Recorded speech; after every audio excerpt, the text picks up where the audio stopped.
আমি মুড়ি ঘন্ট রান্না করব।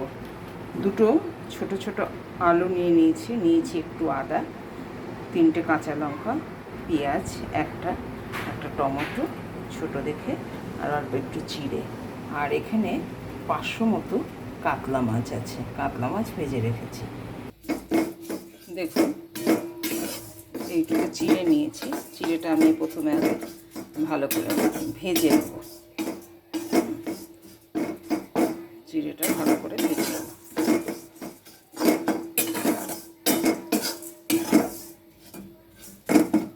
দেখুন শুকনো লঙ্কা ফোড়ন দিচ্ছি, এই যে শুকনো লঙ্কা ফোড়ন দিচ্ছি, একটা শুকনো লঙ্কা ভেজে নিচ্ছি। তার সঙ্গে নিয়েছি এই দেখুন 2টো লবঙ্গ নিয়েছি, 2টো এলাচ নিয়েছি, আর গুঁড়ো গুঁড়ো করে কিছুটা দারচিনি ভেঙে ভেজে নিচ্ছি, ফোড়ন দিয়েছি। দিলাম হলুদ, নুন, আর মুড়ি ঘন্ট যে আলুটা দিলাম সেই আলুটা ভেজে নেব। হলুদের পরিমাণটা দেখেছেন অনেকটাই, এবং লবণটাও অনেকটা, কারণ আমার পুরো তরকারিটা যে হলুদ এবং যে লবণ লাগবে আমি পুরোটাই একবারে দিয়ে নিয়েছি।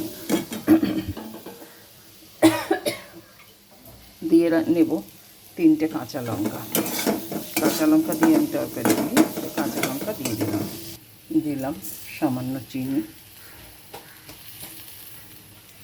দিয়ে নেব যে মশলাটা আপনাদের দেখিয়েছিলাম, পুরো মশলাটা পেস্ট করে রেখেছিলাম, দিয়ে দিলাম পুরো মশলাটা। এর মধ্যে আছে আদা, টমেটো, পেঁয়াজ, মশলাটা দেখিয়েছিলাম পেস্ট করে এটাই দিয়ে দেবো। এবারটা সাবধানে থাকবে। দিয়ে দেবো 1/2 চামচ মতো জিরের গুঁড়ো। মশলাটা কষাচ্ছি। আমি রান্না করছি কাতলা মাছের মুড়ি ঘন্ট। দেখবেন, আপনারা খেয়ে দেখবেন কেমন লাগবে, এবং কমেন্ট করতে কিন্তু ভুলবেন না। আর এখনও যারা সাবস্ক্রাইব করেননি, নতুন নতুন রেসিপি পাওয়ার জন্য আমার চ্যানেলটিকে সাবস্ক্রাইব করে আমার পাশে থাকবেন বন্ধুরা। দেখুন মশলাটা লেগে আসছে, তাই কিছুটা পরিমাণ জল দিয়ে দিতে হবে, একটু মশলাটা না পুড়ে যায়। একটু জল দিয়ে এখনও আমি কষাবো, আর অনেকটাই কষাবো। এবার আমি ভেজে রাখা কাতলা মাছের মাথাগুলো দিয়ে দিচ্ছি। এটা দিয়ে আরও কষাবো।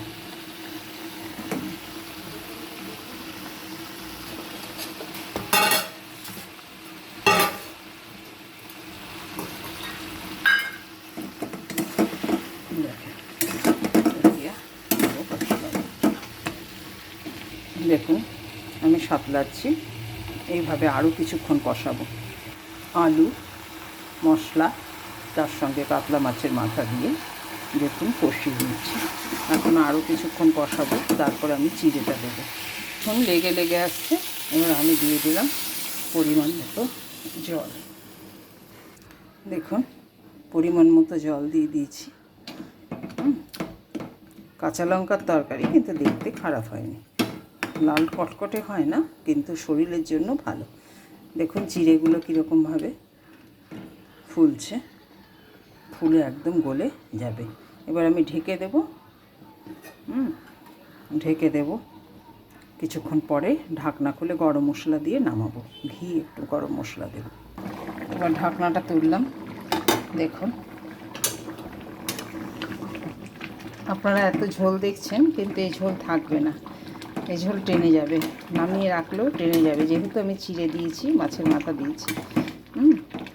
আমি ইচ্ছে করে বেশি করে ঝোল দিয়েছি। দিয়ে দেবো এবার একটু ঘি, বেশি না, অল্প করে দিলাম।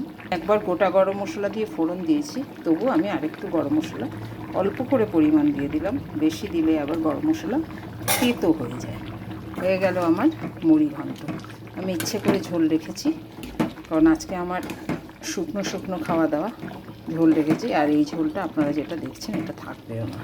হয়ে গেল মুড়ি ঘন্ট। এবার আমি নামিয়ে ফেলবো আমার কাতলা মাছের মুড়ি ঘন্ট। আপনারা ইচ্ছে করলে আর একটু কম ঝোলও রাখতে পারেন না, আমার আজকে ঝোলের দরকার আছে, আমি ডাল করিনি, সেই জন্য আমি একটু বেশি ঝোল রাখলাম।